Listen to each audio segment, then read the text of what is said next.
Are you a Christian songwriter wishing you could be heard by the right people in Nashville? Yeah, we get it. You've been writing for years, but you have no idea how to be heard, how to get your songs out there, or how to connect your talent with opportunities. You feel stuck and wonder if you'll ever get a real break. NCS Bootcamp is your chance to be heard by taking your songwriting to a level you've only dreamed of. It gives you hands-on, personalized coaching and mentoring to help you think and write like a professional Christian songwriter determined to impact the world with your songs. If you're ready to empower your songwriting dreams, go to NashvilleChristianSongwriters.com/bootcamp to book your free songwriting breakthrough strategy call today. Become the songwriter you were born to be with NCS Bootcamp. Hey everybody, welcome to the Song Revolution podcast, brought to you by Nashville Christian Songwriters. Nashville Christian Songwriters exists to empower Christian songwriters worldwide. I'm John Chisum, and this podcast exists to bring you valuable songwriting insights, inspiration, interviews, and just all around good fun with some of the greatest songwriters, producers, arrangers, artists, and creatives, and beyond. You can find out a whole lot more about us at NashvilleChristianSongwriters.com.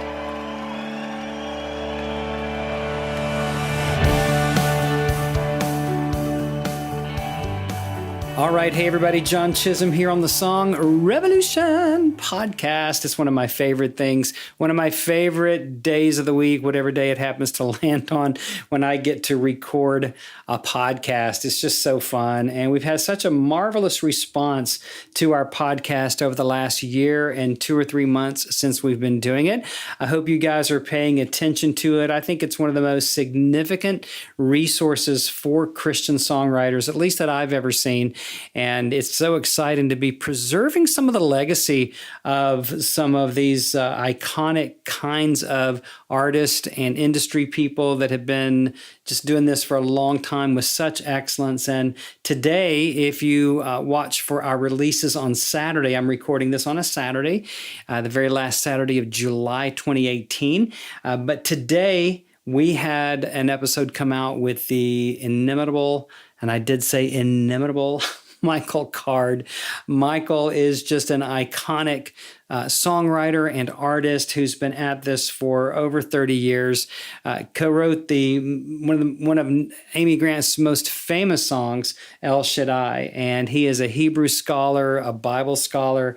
And today's episode with Michael Card is all about keeping great theology in our songs. So if you haven't checked out the podcast today, I encourage you to go check out that episode with Michael Card. We have had over 50,000 downloads on the Song Revolution podcast since we started it April 1 a year ago. So we're very, very thankful for the opportunity to reach the world with an aspect of the gospel through songwriting and through encouraging Christian songwriters. As you know, the show is sponsored by Nashville Christian Songwriters, and we exist to empower Christian songwriters worldwide. So if you're listening and you're a Christian songwriter, we want to encourage you and bring you the finest in coaching and resources that we possibly can. So, celebrating all kinds of great things. We have our 4th NCS Weekend Intensive coming up September 27 through 29, which is very, very exciting. And we've already confirmed some wonderful clinicians for you, like Mike Harland,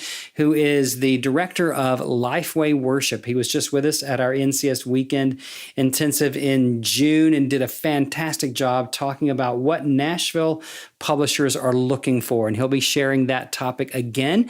This time, Tom Jackson, who is the premier live music producer, who's worked with every artist I think I've ever heard of in the world. Tom helps produce their live shows and shows them how to come alive on stage. Every Christian artist I can name, as well as people like Taylor Swift. He's done 3 tours for Taylor Swift over the last, few years, but Tom is a hoot. He is a fun guy, and everybody has a lot of fun with him.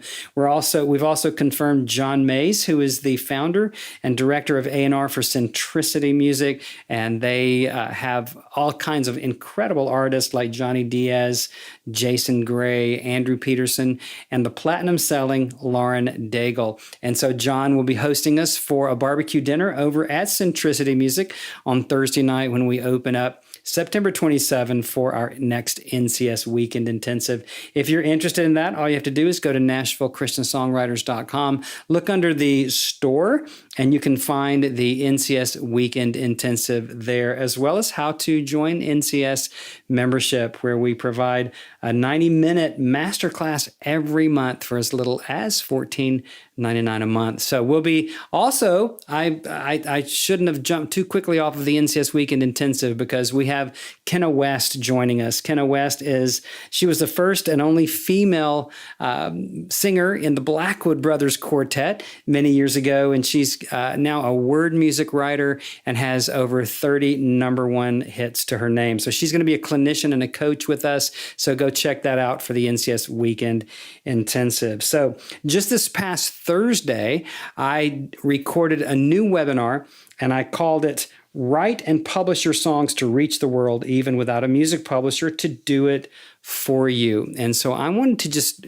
share some of that material here on the podcast this week as well. I'm going to be writing an article about it. We may wind up doing another masterclass on this type thing, because if you are an aspiring Christian songwriter, the number one question that's always on your mind is, how do I get my songs out there? And so I want to share with you some things that I think could help you begin to reorient your mind towards just exactly how you can do that. And so, in the last year, 18 months really, I've spoken to over 1,800 aspiring songwriters personally on what we call our songwriting strategy calls. And these are just free calls that are designed to explore whether or not a songwriter is really interested or ready for our personal songwriting coaching boot camp. And maybe some people that are listening today have been through the NCS boot camp. I know there were some people the other day. I see some folks watching here on Facebook Live that probably have been through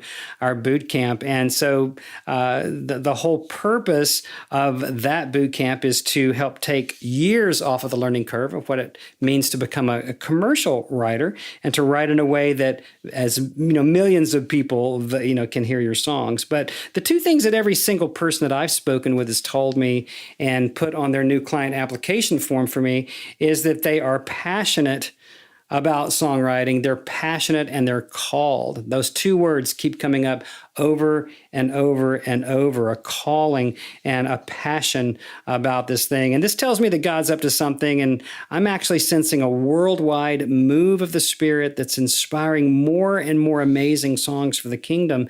And I think that's great. I think it's awesome. And I think that you're part of that. If you're an aspiring writer and you're watching me right now as I'm recording this podcast on Facebook Live, or you're tuning in to our actual podcast through any of the media outlets, and you're interested in this thing, I think it's just testimony or evidence that God is up to something. And that's exciting, isn't it? It is to me. I live for this stuff, so it's very exciting to me. And I just believe that you're here, you're listening, because you're being drawn towards something that is bigger than you, drawn towards something that is a true life purpose, to express the heart of God through your songs.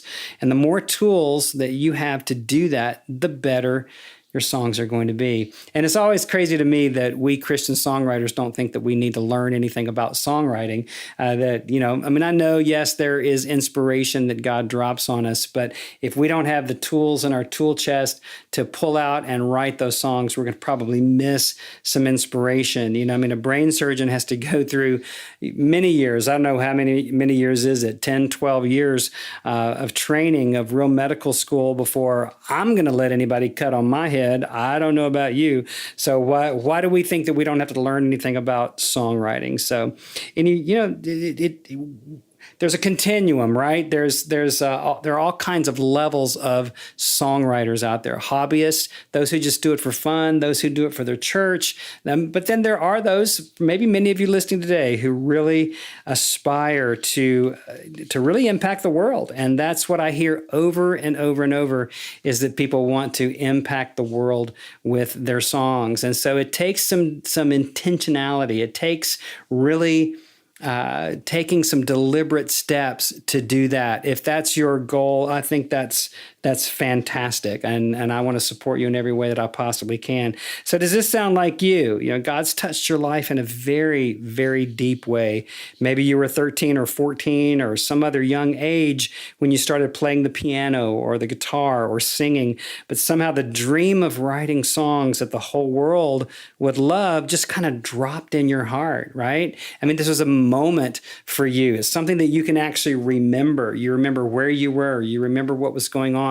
You remember that you were sitting at a piano in your living room that maybe you don't even live in anymore. This thing touched your heart. We know it was the Holy Spirit now, but even in that moment, you might not have even had the words to say, oh, God touched me, but some kind of identification happened. You identified with this feeling, with this sense of calling that you're still trying to figure out. You know, maybe life happened, or maybe you tried it. Maybe you've taken some steps, even several times, but something's gotten in the way and it wasn't your fault. Time just slipped by, or family demanded more of you than you thought it would, or job stresses, or whatever. But here you are, you're still longing to be heard. I mean, am I right? I mean, you know, I think so, because I know what this feels like. I know why I came into Christian songwriting many, many years ago. I know the touch of God on my life, and it's turned into a 35-year career. And now here with Nashville Christian Songwriters, I'm still here trying to get this thing done and trying to help you accomplish that as well. Maybe you've got boxes filled with napkin scribbles or notebooks piled up around the house with song snippets, or even fully written songs on tapes and backup drives, but you just don't know the next right steps to be heard. You know, I know that some of you, maybe most of you, think that just getting in front of the right people is your problem, that that's your greatest obstacle. Others of you may not be that brave, but suspect that there's still something missing in your skills, or at least in your marketing or your connections, or something that you want to find that will open the magic door to being heard. Now, you know, we have lots of questions around all of this, but I wonder if you're like most people that I talk with, and maybe the one big question that you want answered more than anything is, am I good enough? And that nagging question can make you feel really worthless and disconnected and like a failure, and leaves you wondering if you'll ever be heard at all, right? I mean, you can answer that in your own head, but you know, I want to show you on this podcast today just why that I believe that's the wrong question. Am I good enough? I think that's just the wrong question to begin with. And I think it's the worst one that you can ask yourself when trying to fulfill this calling to write. So keep listening and see if anything speaks to you. You know, I mean, here you are with this massive vision of becoming a successful songwriter, like our friend Chrissy Nordoff, who wrote Your Great Name a few years back with Michael Neal. It's a huge song, way up on CCLI, and it got recorded on a lot of big names. I think Darlene Check and others, Mandisa, who quite a few people recorded. It's just a really big song, right? But you look at Chrissy, you look at her life, and you wonder, how did that happen? And I think, you know, when it comes to pursuing this thing as a career, when it comes to pursuing this thing and truly impacting the world, and I have this audacious title of this show today and of the webinar that we just did, to write and publish your songs to reach the world. That's pretty audacious, even without a music publisher to do it. It's like, how dare I get on the show here and talk about this? But it's kind of like we've ignored the elephant in the room all this time. And people that I talk to, seriously, I'll repeat myself here.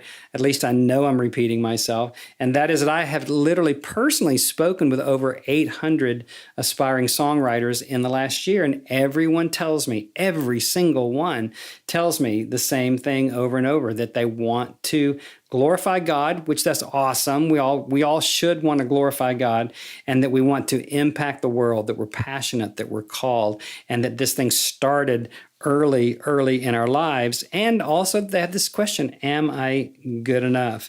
And there are plenty of people for whom this whole thing is just a fantasy and not really a dream. And I think there's a difference between a dream and a fantasy, because a dream is something that you're willing to take some steps to figure out, right? You're willing to bet the farm even sometimes to go after this thing that is so deeply lodged in your spirit, in your mind, in your life, that you just cannot help but bet the farm. You can't help but go hard after it because it's a real dream. It's not a fantasy. And I think that's a real difference between the dreamers and those who just fantasize about really being successful in any field. It doesn't matter whether it's medicine or law or sports or music. They're really all very much the same when it comes to what it takes to be truly successful in any field. You have to, at some point,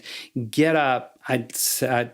Forgive me if you've heard me say this. It's one of my favorite jokes, but to get up off your blessed assurance and go do something. You know, the journey of 1,000 miles begins with one step, right? And so even if you just decide that you're going to read more about songwriting, or you're going to listen to more music critically, you're going to do something to further this craft, that's better than sitting around and just being just kind of living in this fantasy world that somebody's going to come and do this for you. I really have news for you. There's not a rescue, honey. Nobody's coming. The cavalry is not going to just come flooding into your living room and swoop you up and take you into songwriting success.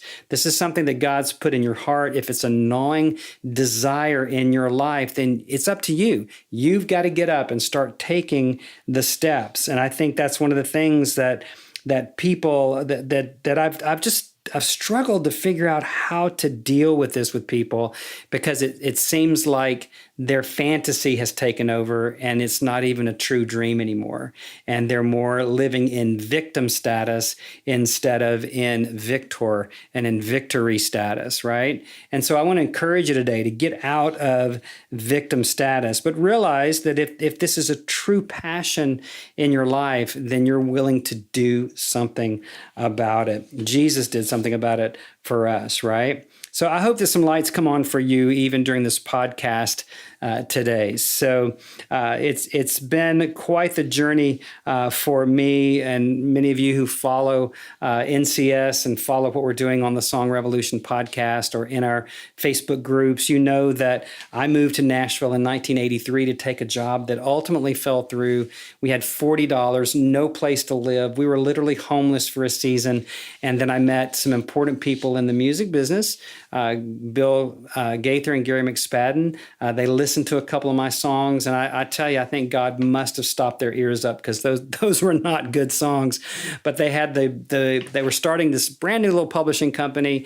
They signed me. I worked odd jobs during the day and wrote 5 nights a week, and basically learned how to write songs, and eventually started getting songs recorded. In my first year, I had 19 recorded, and then wound up working my way up to become vice president of publishing, and worked with the Gaithers for 7 years. So it was great. But a lot of people think, okay, so you met Bill Gaither, you met the right person, because that's always such a big hurdle, we think, right? And people think, okay, so you met Gaither and McSpadden, and then problem solved, you're an immediate hit.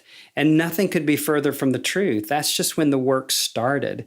That's just when I began to learn. I mean, maybe they just saw potential and wanted to help fan that flame, but that's when the work started. It wasn't because I got a break. It was because I decided to do the work, right? And so, I still write a lot, and I'm having some songs recorded now, because I understand that there are 3 key principles to writing great songs that the world's just going to love to sing. And I'm going to get to those in just a few minutes. But I want to jump right into our topic, right? Which is how to write and publish your songs to reach the world. So, unfortunately, I'll go ahead and just cut to the chase here. There's not a magic formula. I don't have a wand. I don't have a magic bullet. There's not one thing that's going to just automatically make you a success. It really is like the scriptures say, line upon line, precept upon precept, here a little, there a little. It's like you have to immerse yourself in the philosophy, if you will. I find that most aspiring Christian songwriters don't have any philosophical underpinning for what they're doing. They don't really have a foundation of the craft. They're just writing out of their intuition. They're writing out of what they feel. And I'm going to talk about that in just a moment, instead of really writing from a foundation of knowledge and principles, not theory, but definitely a foundation, if you will, of knowledge, a knowledge base. So that doesn't stop us, even though there's not a magic pill, the blue pill or the red pill, right? We can't just take one pill and suddenly all the hurdles are jumped and we're superhuman and we figure this out. But that doesn't keep us from wanting to be heard. And I really believe, you guys, I'm saying this with all my heart, I really believe that God created you to be heard. I believe that that's why you have this gnawing feeling on the inside of you, that you want to write songs that will reach the world. I think it's more than pride. I think it's more than ego. I really do. I think it's more than you just wanting affirmation for your gifts. I think it really is about this move of God's Spirit on the inside of you to do something powerful for the kingdom. I really believe that, and I hope that sounds good to you. But there's no shame in wanting this. I believe that you really were born for this. So let me give you some stuff here. First, I've got some great news and I've got some challenging news for you today. First, the great news that there's never been a better time to be a Christian songwriter than right now. No human in history has ever lived in a more advantageous time than now to get their songs out to the world. As I'm recording this podcast, I have a phone and 2 computers on to social media outlets, and I've had, a few dozen people join in and maybe watch for a few minutes and jump off if they weren't interested in what I'm saying. But right now, I have the potential right here in my office to reach millions of people just right here. It's like, I can't even believe it. I'm broadcasting and have the potential of reaching millions of people just right here, just the technology that I have. So not since the Gutenberg press has mankind seen such dramatic increases in the power of communications. And we just don't even have time for all the mind-blowing stats. But before I get to the challenging news, let me give you some even greater news. And I just kind of alluded to it. And that is that you hold in your hand more power than any record company ever had in the 40s, 50s, 60s, 70s, 80s, and even the 90s combined. We have more power right here, even in our little iPhone, whatever, or an Android. You have so much power to publish right in your hand. Like, unbelievable. This was unimaginable like this even 20, 25 years ago. In the next 30 minutes before I can even finish this podcast, 18,000 hours of video will be uploaded to YouTube. 18,000 hours, and thousands of those hours will be music-based videos from amateurs, pros, professional music companies, and a vast array of artists just clamoring for the attention of the world. 18,000 hours, you guys. I mean, that's mind-blowing. If you want to freak out, freak your brain out a little bit, just look up YouTube stats. It's unbelievable. I didn't want to take the time to read through them, but over 80% of the people who access YouTube every single day are from outside the United States.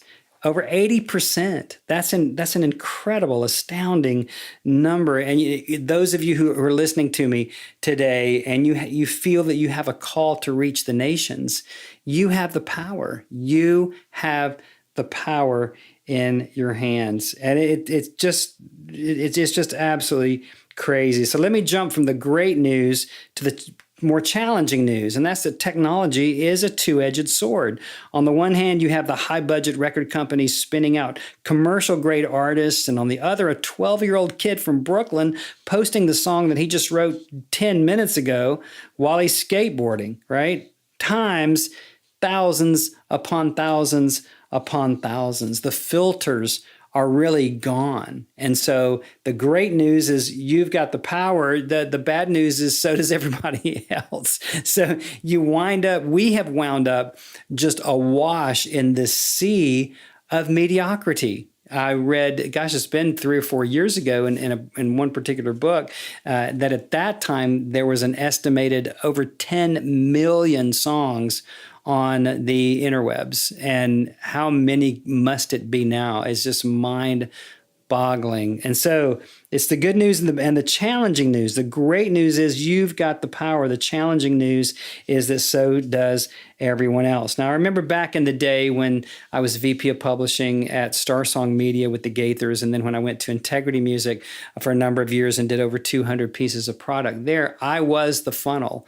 I was the guy that would sit down with the songwriters, listen to the songs, and make the decision about what went through the funnel out to the world, at least through those products.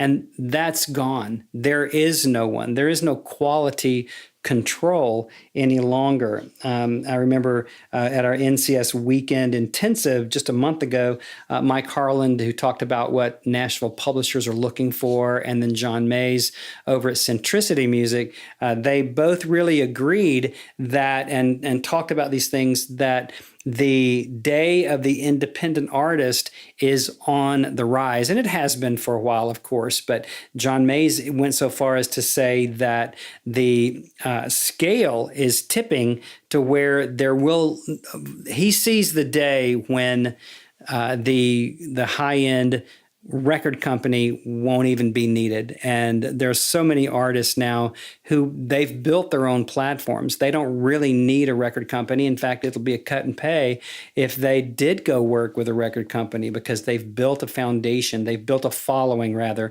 They've built their tribe. They've got people that whenever they release an album are going to buy 10, 20, 30, 40,000 or more. I know some artists, independent artists, that sell up in the hundreds of thousands because they're active. They're busy. They've built their own platform, and that's what the record company people are. That's what they've been looking for all along, anyway, right? And 20 years ago, that would have been ludicrous to think that independent artists could eclipse what record labels could do, but it's really, really true. Now, only a certain percentage of people listening may want to be artists, and maybe most of you are here to learn about writing and publishing your songs.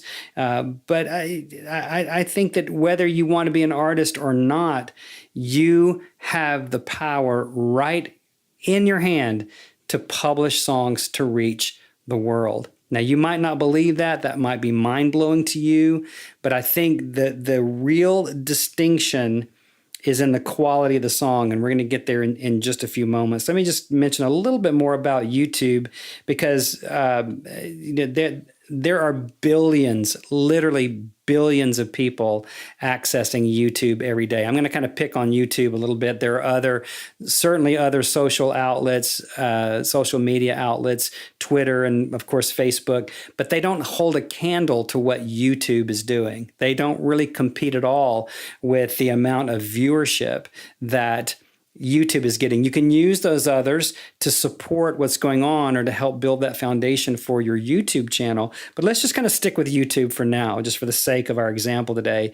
According to a site called Monetize Pros, countless musicians, artists, comedians, models, and even athletes have connected with their audiences and ultimately built a following that rivaled and outstripped what the old getting discovered thing could do for them. Names like Bieber, The Biebs, Shawn Mendes, Carly Rae Jepsen, Esme Denters, Susan Boyle's Britain's Got Talent audition that went completely viral, made her $7 million ultimately. Crazy. 16-year-old whiz kid Grayson Chance and the duo Carmen, Karmin, whose cover of Chris Brown's Look at Me got over 85 million views and got them on SNL and other shows that launched their career, and the list goes on and on and on. I was at a songwriters retreat 2 years ago, and Candace Payne, you might remember the Chewbacca mom, and she had been to Kohl's to buy her kid a Chewbacca Star Wars mask, turned on her cell phone in the car, put the thing on, laughed hysterically for about 5 minutes, and wound up going viral with millions and millions of views. And it wound up getting her on James Corden's show, on all kinds of other shows, and it launched her career. She's a great worship leader, a great Christian woman. Candace is great. I met her there at the retreat and had my picture snapped with the Chewbacca mama. But just crazy things like that happen, right? But so many people that we don't even have time to name have gotten their start on YouTube. And so it's the perfect outlet for any Christian songwriter, no matter what level you are. Now, obviously, the more you put into the production of your songs, I actually, on the webinar I did the other day, look up Avery Drummer. Avery Drummer, the 6-year-old kid, he's older than this now, but a couple of years ago, he's 6 years old, and he was sitting at this big drum set, and he did this cover of a Metallica song, I think Metallica, but anyway, went absolutely viral. He had over 6 million views, and that's not a lot, but over 6 million views of this little 6-year-old kid drumming his little crazy brains out, and it launched his career as a child. You know, Bieber was pretty much a child as well, but YouTube is just an amazing outlet. It's free. I mean, and it doesn't take that long to figure out how to upload your lyric videos or even home recording sitting at your piano, whatever it is that you do, playing your guitar. If you don't sing, get somebody to your house, get somebody at your church, figure out how to get your songs into this media outlet and then attract people to it. So, you know, you say, okay, big deal. We've got YouTube. Isn't that just for kids? And how do I even get songs on there? And what if I'm not a great singer? You know, again, I can't fix everything for you. You know, I can't wave a magic wand. Wish that I could. But I think my greatest point here is that you have in the palm of your hand the most overlooked publishing mechanism in the world. And so I think we need to lose the excuses of meeting the right people. Let me tell you this, and this is the absolute truth, and I know this, that if you have a song that's blowing up on YouTube, if you have a song that's blowing up in your church, that's blowing up in your community, that's blowing up in your city, that God is just breathing on, the publishers and the record company people are going to beat a path to your door. You know, when you pursue a publisher to try to get in their door and you're not ready, it's the kiss of death. You don't want to do that. That's the last thing that you want to do.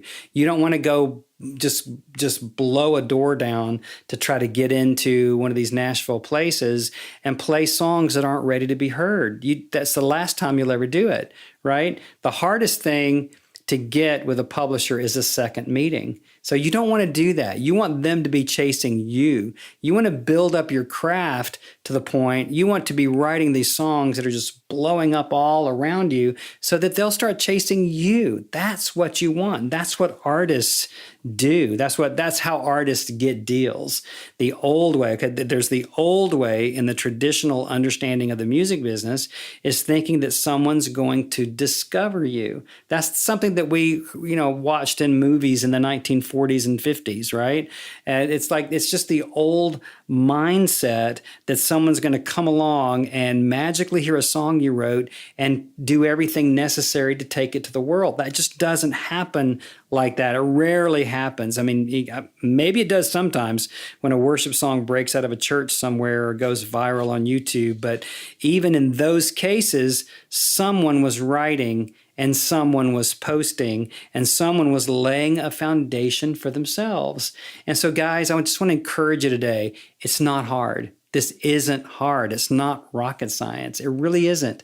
If you're technically challenged, get your nephew or your kid or your husband or your wife or somebody in your neighborhood or your church, find somebody who can help you learn how to just begin to upload simple demos and lyric videos or performances, and then begin to help people understand that it's there. You do have to do some Facebook, get on Facebook and talk about the song that you believe God has inspired in you, and try to get people to listen. Try to build this foundation under you, right? Because, the Nashville music publishers, they have a short list of writers that are their go-to people, like Words Kenna Turner West that I was talking about earlier. She'll be with us in September. Joel Lindsay, Tony Wood, who's got over 30 number one songs, and Integrity's Chrissy Nordoff. These are great people, right? But these companies, they're not very open, to young, aspiring writers, no matter what chronological age you are. They're not really very open. And so it's kind of crazy, but we here at NCS are really kind of playing a go-between role. And through the podcast, through our membership, through our live events, through our 8-week online bootcamp experience, we're really grooming people. We're really helping people take major steps from where they are in their aspirations to any kind of publishing opportunities that are out there. But for you to just try to go bang down a door at a music company, that's going to be very difficult, and it probably isn't going to be the best thing for your career. Now, just imagine with me for a moment that you're a dot on a map. You're like this one little dot right where you live, in your town, in your house, in that chair you're sitting in, at your kitchen table, wherever you are, you're a little dot, and you have this massive calling to reach the world. Well, it will just shut you down to try to jump from that one little dot where you are. Just imagine concentric circles all the way around your dot. The first ring is your church or your home group. The second ring might be some events in your city or your church. And then the next ring might be some regional events, or the next ring might be your state, and then on out through other states, regional, surrounding states, and then on out, all the way to the world. Okay. And most aspiring writers that I talk to want to jump from their little dot at their kitchen table to the farthest corners of the earth. And I understand that. I know where that comes from, but it's just not reality. You've got to start right where you are. And even though you have this technology to reach the entire world, you've got to start where you are. You've got to start right where you are with writing the best songs that you possibly can. And that's the lesson that we come back to over and over and over. It's still all about the song. Longtime hit songwriter, started in the 60s, teacher and industry executive Ralph Murphy. He's worked at ASCAP for years. He's a great teacher. And he's pointed out in a lot of his teaching that the entire music industry is an inverted pyramid that hinges entirely on the song. So when you think of, just imagine with me an inverted pyramid where the base of the pyramid is just turned completely upside down. And that's the listening public. That's the whole world. And down the sides of the pyramid, you have PR people, you have managers, you have artists, you have record labels, you have radio stations, you have online networks, and everything that goes into getting those songs out there to the world. But that at the base of that inverted pyramid, at the smallest point at the very bottom, is the song. It's all about the power of the song. Now, if you go back through and listen to some of the episodes here, this will be our 76th episode if we stay on schedule here with this one. You can hear some amazing shows, of course, but I think John Mays, who I've referred to several times today, he, Mike Harlan, veteran publisher Randy Cox, who's placed songs on records that have sold more than 80 million copies, Chad Segura, who's the VP of Publishing at Centricity, and many more say the same thing to me over and over and over. And you know what that is, guys? That is that there's no shortage of publishing opportunities. There's really not. There is not a short. I could walk into any of these companies if I had the right phenomenal songs. I think Chad said it the best on his episode, which might have been episode 5, 6, or 7. I'm not sure. It was in the early days, 14 months ago of the podcast. But he said, what we need isn't good songs. I'm talking about publishers and record companies. He said, we don't need great songs. He said, we need phenomenal songs. And phenomenal songs are rare, of course. But if you don't write through the good to get to the great, if you don't learn how to go from good to great to phenomenal, then no matter what you do, you're going to be falling short. So you want to really be sure to increase your song power, because there's just no shortage of desire for life-changing songs. Now, do you remember earlier when I talked about that nagging question, am I good enough? I have people all the time contact us and they say, I just want you to listen to one of my songs and tell me if I'm good enough. And maybe you've done that. Maybe some of you listening today have actually done that. And I've come to believe that that's the wrong question. I told you earlier that I just don't even think that's the right question to ask yourself. It's completely negative. It's completely 100% disempowering, and it puts all the power in somebody else's hands, right? If you call me up or you email me or however you contact me and you want me to make a judgment on whether you're good enough, well, honey, you've put the power in the wrong person's hands. First of all, that is something only God can decide, right? I know what you're asking, though. Am I good enough to be doing this? Am I good enough to be in the music business? Am I good enough to get songs recorded, etc.? So I understand that. But let me tell you, and I'm going to be really frank, and some of you might get really, really mad at me. Probably you're not good enough yet. Okay, let me qualify that. Probably you're not good enough yet. And so I think the real question is, are you ready for this? Am I called enough? Am I called enough? I think that's the real question that anyone that aspires to become a great songwriter needs to be asking themselves. Not, am I good enough? Honey, it's not about being good enough. It's about being called enough to get good enough. It's about being called enough to do whatever it is you need to do to get better and better and better. It's not about going out and getting a degree in theory, music theory. It's not about going and spending $200,000 on an education, a music education at a school. Go get that if you want to. Go ahead and do that if you need to. But it's not even about that. It's about digging deeper and deeper into the why it is that you feel called to do this. What is it that God has specifically called you to do? I talk to artists all the time. I've been developing some artists. And the one thing that I keep coming back to time and time again is, can you tell me why you believe you're called to be a Christian artist? Why do you even want to make a record? Why would anybody care about your record? What is your mission? And I want to say that to you guys as well. I want to ask you, what is your mission as a songwriter? Why in the world do you think that you're called? Is it because you just want to display your talent? And that's not a bad thing. Is it because you have some low self-esteem and you need to get some affirmation, for yourself? I know what that's like. Believe me, I know what that's like, to be using your talents to try to get someone to like you or care about you or think that you're worthy. But it's a pretty pitiful reason to be doing it, right? So search your heart. Why do you feel that you even want to do this, right? Our friend Andy Rosier up at Harvest Bible Chapel in Chicago with Vertical Music, he says that God called you to be a songwriter because he wanted to spend more time with you. And I really love that.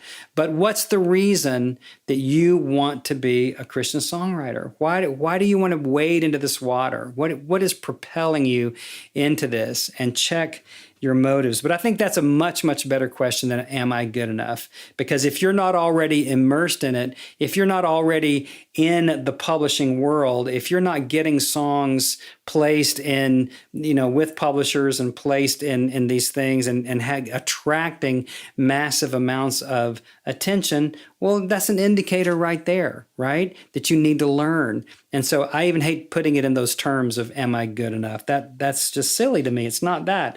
And you know what? God's not asking you if you're good enough. Let's just go ahead and get real here for just a minute.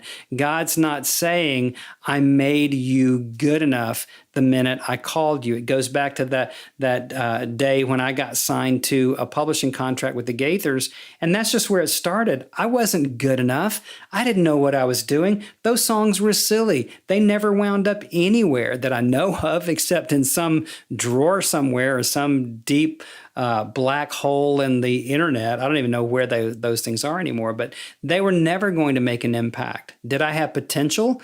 Was I called? Absolutely. And so I chose over these 35 years to walk out my calling. And that's why I'm sitting here talking to you guys. So this is my call to action today. And that is that you man up, you woman up, to this calling that's on your life, and stop whining and complaining and venting. That's another thing that Ralph Murphy talks about. I'm going to talk about that in just a moment when I give you some 3 keys that I think are really, really important to your success today. So the real question is, am I called enough? Jesus said the harvest is plentiful, but the laborers are few. There's a tremendous harvest of hearts that are dying for the hope and the healing that only you can bring through your songs. I really believe that. Whether they're people in your home group, your church, the community, region, state, and even the world, someone needs your song for their next breath. And if you're not actively writing songs for the people closest to you, what makes you think you're going to be successful writing for everybody around the world, right? I think sometimes that we've traded real ministries right where we are for fantasy ministries far away. We want somebody to come in and rescue us and blow up our careers, and it just doesn't happen like that. Mike Harlan, director of Lifeway Worship, says there's no way to hide a great song. And I believe that's really true. So if you're called enough, you start arranging your life around that calling. You move to Africa if you're a missionary, or Belgium, or wherever God's called you. You start that church plant if you're a pastor. You lead that home group or that Bible study at school or work, and you take intentional steps to fulfill that call. And it's the same with songwriting. Here's the biggest mistake that I believe that songwriters are making from talking to 800 of them in the last 18 months, and that is that they depend only on what they know about the craft of songwriting up to this point, and they try to make it on faith alone. And when it's crazy because the keys to songwriting success are right at their fingertips. You can write songs for 30 years, but if you don't know how to write songs, if you don't have any craft, if you don't have any technique and ability, it doesn't mean that they're going to be great songs. People get on the phone with me all the time and say, well, I've been writing for 19 years and I've got 170 songs. And I'm like, wow, okay, well, are they any good? If you're making the same songwriting mistakes over and over and over, you're just going to reach very few people with this vitally important kingdom message that God is giving you. I really believe that. I really believe that we can be stuck in our egos. We can be stuck in what we don't know. Sometimes we just don't know what we don't know. But if you're truly called and passionate, you're going to figure that out. So let me give you 3 vital shifts as we kind of wind this thing down today that I think that if you will begin to incorporate these 3 things in your songwriting, you're going to be so much further ahead than the vast majority of people that are putting songs out on YouTube. And number 1, these are 3 vital shifts, critical keys, principles, secrets, that we can call them all kinds of things. But these are the things that I think, at least to begin to think about, that will help you write songs that the world would love to hear. And remember that the whole title of this podcast and of the webinar we did and some articles I'm writing is Write and Publish Your Songs to Reach the World. You've got to write write for the people you love right at home, but you've got to write in a way that can reach the world. Here's number 1, make your songs about them and not you. If you would just do that one thing, you'd be surprised at how powerful your songs are going to get. Most writers that I've dealt with, they want to sit down, pull out a piece of paper, their guitar, their keyboard or whatever, and just emote. They want to write their emotions. They want to write about their divorce.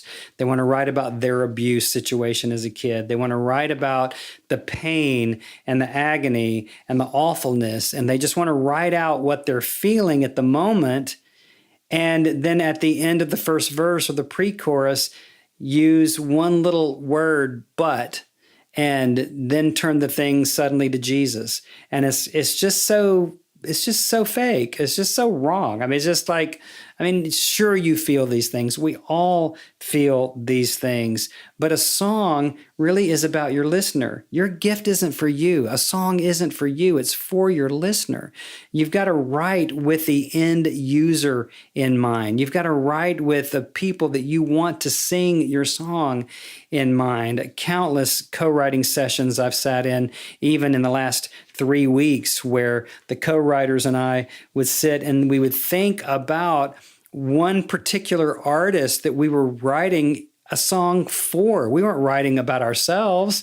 We weren't sitting there writing, oh God, I feel really horrible today because I don't even know how I'm going to pay my bills next month. And if I don't get a breakthrough, if I don't get a new job, or, I'm so sad because I'm going through a divorce or blah, blah, blah, blah, blah, right? It's like, that's not going to help anybody. That's not writing with the end user in mind. So make your songs about someone other than yourself. Now that sounds like grandiose and general, but it really is a key principle. It really is. And so next time you're writing, ask yourself, am I just emoting? Is that even a word, emoting? I'm not sure. I just made it a word.